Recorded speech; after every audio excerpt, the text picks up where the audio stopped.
نبی صلی اللہ علیہ وآلہ وسلم نے فرمایا کہ انما الاعمال بالخواتیم، کہ اعمال کا جو دار و مدار ہے وہ خاتمے پر ہے، اینڈنگز پر ہے۔ اور اللہ کے رسول صلی اللہ علیہ وسلم نے بھی فرمایا کہ من یرید اللہ بہ خیرا، اللہ تعالیٰ جس سے خیر کا ارادہ کرتے ہیں تو اللہ تعالیٰ اس کو استعمال کرتے ہیں۔ تو صحابہ نے پوچھا اللہ کے رسول استعمال کا مطلب کیا؟ اللہ کے رسول نے فرمایا استعمال کا مطلب یہ ہے کہ انسان کو اللہ تعالیٰ توفیق دیتے ہیں ایسے نیک اعمال کی کہ جس پر انسان مداومت اختیار کرتا ہے، اور ایٹ دی اینڈ انسان کا خاتمہ بھی پھر انہی اعمال پر ہوتا ہے۔ تو اس سے پتہ یہ چلا کہ ہمیشہ انسان کو اللہ تعالیٰ سے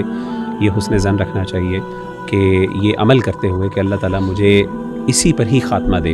کیونکہ یہ دیکھیں کہنا بڑا آسان ہوتا ہے کہ جی لا الہ الا اللہ، میں نے دنیا سے رخصت ہونا، میں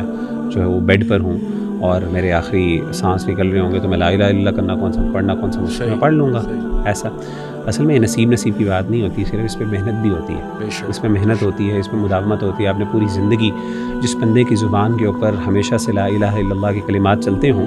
ہاں وہ مشکل حالات کے اندر بھی اس کی زبان سے جملے نکلتے ہیں۔ آپ خود دیکھیں کہ جب انسان کسی بات کرنے کا عادی ہوتا ہے، جیسے فار ایگزامپل ہم دیکھتے ہیں اللہ معاف کرے ایف ورڈ ہے یا ایس ورڈ ہے، کوئی بھی انسان کو ہاتھ لگتی ہے، کوئی چوٹ لگتی ہے، فوراً انسان کے منہ سے یعنی انکانشیسلی وہ ورڈز نکلتے ہیں۔ اور اس کے مد مقابل اگر انسان کے منہ سے لا الہ الا اللہ یا بسم اللہ یا حسبنا اللہ یا اس طرح کے ورڈز نکل جائیں اور اسی پر انسان کی موت ہو جائے، تو اس سے بڑی خیر کی بات کیا ہو سکتی ہے؟ اب یہ چیز انکانشیسلی اور انسان اپنے آپ کو اس پہ ٹرین کر سکتا ہے، لیکن اس کے لیے آپ کو اپنی لائف سٹائل تھوڑی سی چینج کرنی پڑے گی۔ سینس ظاہر ہے آپ کو ہر مومنٹ کے اوپر اپنے آپ کو شروع میں فورسفلی اس چیز کا کرنا پڑے گا، اور زبان پہ آپ کو ایک چیز کے جو ہے نا وہ جسے کہتے ہیں نا تکرار کرنی ہوگی، ریپیٹیشن لانی پڑے گی تاکہ وہ آپ کے لیے آپ اس سے یعنی اکسٹمڈ ہو سکیں۔ وہ بندہ جو ذکر بہت زیادہ، تو خلاصہ یہ ہے کہ جو بندہ اذکار بہت زیادہ کرتا ہے پرائمرلی، ہم اس سے ایکسپیکٹ کر سکتے ہیں کہ اس کا خاتمہ انشاءاللہ اشہد ان لا الہ الا اللہ یا لا الہ الا اللہ پر ہوگا، اور جس کا خاتمہ اس پر ہو گیا وہ جنت۔ ٹھیک ہے، ایک چیز علماء بہت ذکر کرتے ہیں، وہ یہ کہتے ہیں کہ اللہ کے بارے میں حسن ظن ضرور رکھنا چاہیے۔ اصل میں جب انسان تکلیف پر ہوتا ہے نا، ایٹ دی اینڈ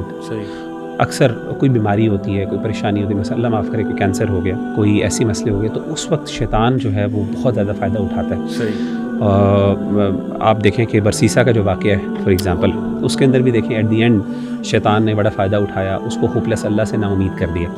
اسی طریقے سے اللہ معاف کرے جو لوگ بیچارے کینسر سے لڑ رہے ہوتے ہیں، وہ تکلیف جو کیمو کی تکلیف ہوتی ہے اور بھی بہت سی چیزوں کی تکلیف ہوتی ہے، تو ایک وقت آتا ہے کہ وہ اللہ تعالیٰ سے بدظن ہو جاتے ہیں۔ اسی طریقے سے جو اولڈ ہومز میں ہوتے ہیں، تو ایسے موقعوں پر علماء کہتے ہیں کہ آخری دنوں میں جب انسان دنیا سے رخصت ہو رہا ہے، اس وقت اللہ کی رحمت پر امید اور اللہ پر ایمان اور تقویٰ جو ہوتا ہے نا، یہ انسان کو بہت بڑی کامیابی عطا کرتا ہے۔ لیکن یہ بڑا مشکل ہوتا ہے اس وقت پہ، ظاہر انسان بڑا ڈی موٹیویٹڈ ہوتا ہے، پین ہوتا ہے، انسان نے پتہ نہیں کتنی دعائیں کرتا ہے اللہ کے سامنے کہ اللہ مجھے اس تکلیف سے نجات دے دے، لیکن حقیقت میں اس کی موت اس میں لکھی ہوتی ہے، اور موت تو انسان کے اختیار میں نہیں، موت اللہ نے جو فیصلہ کیا ہوا ہے وہ آگے پیچھے نہیں ہو سکتی۔ تو حسن ظن علماء کہتے ہیں ون آف دی اسباب، ون آف دی کازز کہ جس کے تھرو آپ انشاءاللہ حسن خاتمہ کر سکتے ہیں، وہ کہتے ہیں اللہ پر حسن ظن رکھیں، اور اس بارے میں حدیث بھی ہے انا عند ظن عبدی بھی، میں اپنے بندے کے ظن کے مطابق اس سے ڈیل کرتا ہوں۔